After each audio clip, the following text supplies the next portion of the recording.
Node.js ഇൻസ്റ്റലേഷനാണ് നമ്മൾ നോക്കുന്നത്.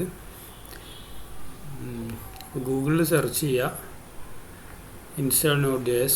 അപ്പോൾ ഫസ്റ്റ് വരുന്ന റിസൾട്ടിന് nodejs.org എന്നുള്ള റിസൾട്ട് ക്ലിക്ക് ചെയ്യുക. വിൻഡോസിനുള്ള ഇൻസ്റ്റലേഷനാണ് നമ്മൾ നോക്കുന്നത്. അത് ക്ലിക്ക് ചെയ്യുമ്പോൾ ആ ഫയൽ ഡൗൺലോഡ് ആവും.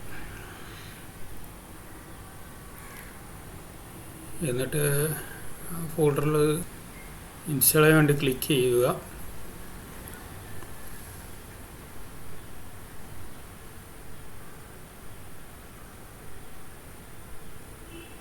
ഈ പ്രോഗ്രാം ഫയൽ Node.jsലാണ് ഡിഫോൾട്ടായിട്ട് ഇൻസ്റ്റാൾ എന്ന് വേണമെങ്കിൽ നമുക്ക് ചേഞ്ച് വരുത്താം.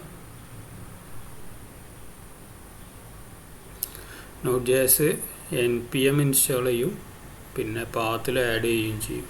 പാത്തിൽ ആഡ് ചെയ്യൽ ഇമ്പോർട്ടൻ്റ് ആണ്. അങ്ങനെയാണെങ്കിൽ നമ്മൾ വിൻഡോസ് കമാൻഡ് പ്രോംപ്റ്റിൽ പോകുമ്പോൾ നമുക്ക് നോഡ് എന്ന് ടൈപ്പ് ചെയ്താൽ കമാൻഡൊക്കെ വർക്ക് ചെയ്യുള്ളൂ.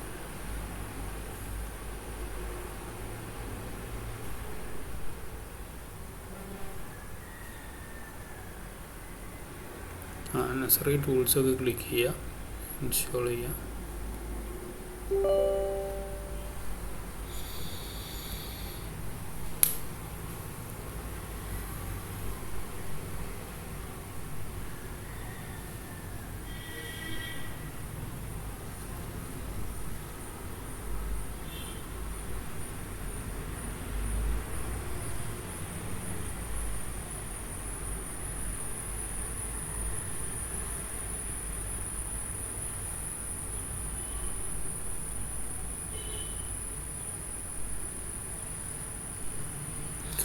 കംപ്ലീറ്റ് ആയി. ഇൻസ്റ്റാളേഷൻ്റെ ലാസ്റ്റ് പേജിൽ നമ്മളൊരു ചെക്ക് ബോക്സ് ചെക്ക് ചെയ്തില്ലേ, അത് 3 GB എന്തോ ഉണ്ടാവും ടൂൾസ് ഇൻസ്റ്റാൾ ചെയ്യാൻ. അപ്പോൾ അത് ചെയ്യുന്നില്ല. ഇനി കമാൻഡ് പ്രോംപ്റ്റ് ഓപ്പൺ ചെയ്തിട്ട് നോഡ് ടൈപ്പ് ചെയ്യുക. നോഡ് വേർഷൻ ടൈപ്പ് ചെയ്ത് നോക്കുക. ഇൻസ്റ്റാൾ ആയിട്ടുണ്ട്. 14.17 ഇൻസ്റ്റാൾ. ഇത് പുതിയ വേർഷൻ നമ്പർ 14.17 ഇൻസ്റ്റാൾ ആയത്.